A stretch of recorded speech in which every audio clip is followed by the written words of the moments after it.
Henry fell.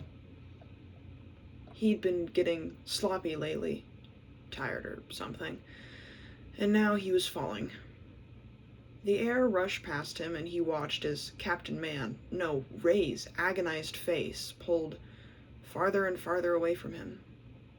He could hear Charlotte screaming in his ear. She was so scared. He knew his sister was watching. She probably was crying. He knew Schwaz could see him. He was likely trying to find a way to save him. He would fail. Henry knew the ground was too close to him now, and growing ever closer. One mistake, and he was plummeting from the top of a skyscraper down to the streets of Swellview in the dead of night. What a funny way to die. He was at a strange peace with it, until he thought of Jasper. His best friend. His favorite person. The light in his world. Jasper was watching him fall. He thought back to the days where their friendship was simple. Life was simple. They would be together forever. He thought about how they had had plans to move in together in the future, how they would always be together, they promised. He imagined a life where they could.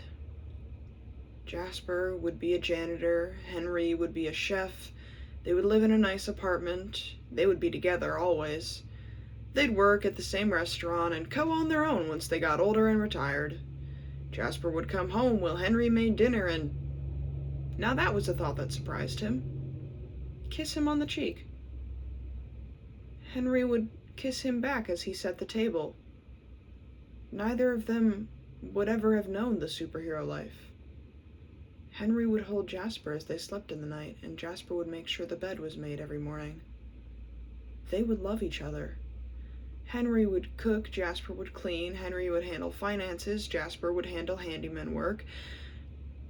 Henry would buy the flowers, and Jasper would buy the vase. It would be perfect. Happy. Henry would be happy. He finally saw it. He was in love. Before he hit the ground, he whispered to himself, "I love you, Jasper." He closed his eyes and accepted his fate. A fate that would never come, however. He stopped moving, but he opened his eyes.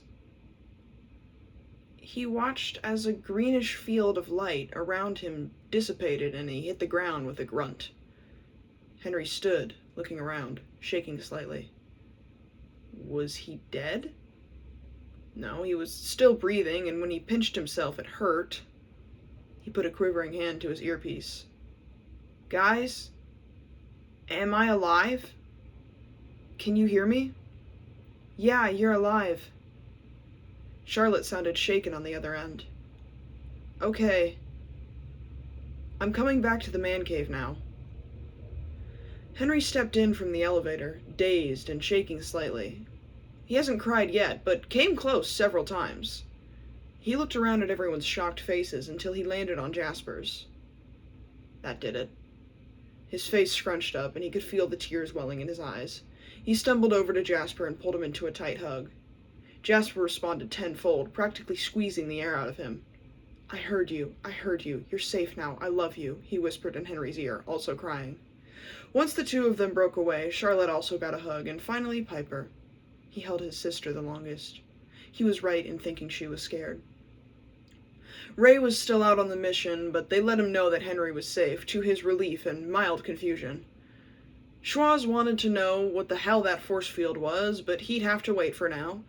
Henry was tired and confused and wanted to go home. On the walk back to his house, Jasper tagged along with Henry. Henry broke the silence first. "When I was falling, I thought of you." I figured, 'cause you said you loved me." Jasper laughed slightly, still trying to believe Henry was alive. "No, I thought of you." "What does that mean?" "Remember how I promised we'd grow old together?" "Yeah, but we were like 12 when that happened." "I imagined a life where I was never Kid Danger." "What?" "A life where I was never Kid Danger. We got an apartment, a big one. and you got a janitor job, and I was a chef. We worked at this restaurant, and I would buy flowers for the apartment, and you would buy vases, or rather buckets, to put them in, and it was kind of stupid, but nice to live out before I almost died. They walked in silence for a while. You kissed me, you know. I did? Yeah, I was making dinner, and you came home from work, and you kissed me. Huh. Did you kiss me back? Yeah, it was really nice. You had very soft lips. Did I? You did. Some more silence followed until they reached Henry's house. Do you want to try out kissing for real? Henry stopped, trying to keep his composure. His face had gone red. He turned, pretending it hadn't, but Jasper's face said he saw it anyway. Sure. Henry was acting very nonchalant, despite his heart being in his throat.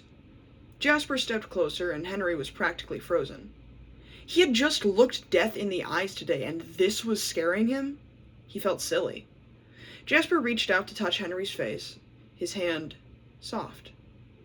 Henry could barely breathe, and as he looked into Jasper's deep green eyes, his heart probably stopped beating.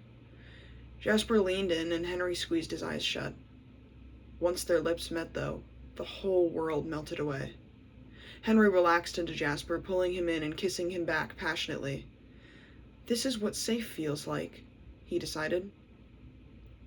That night, they slept like Henry had imagined, except he was in Jasper's arms as much as Jasper was in his.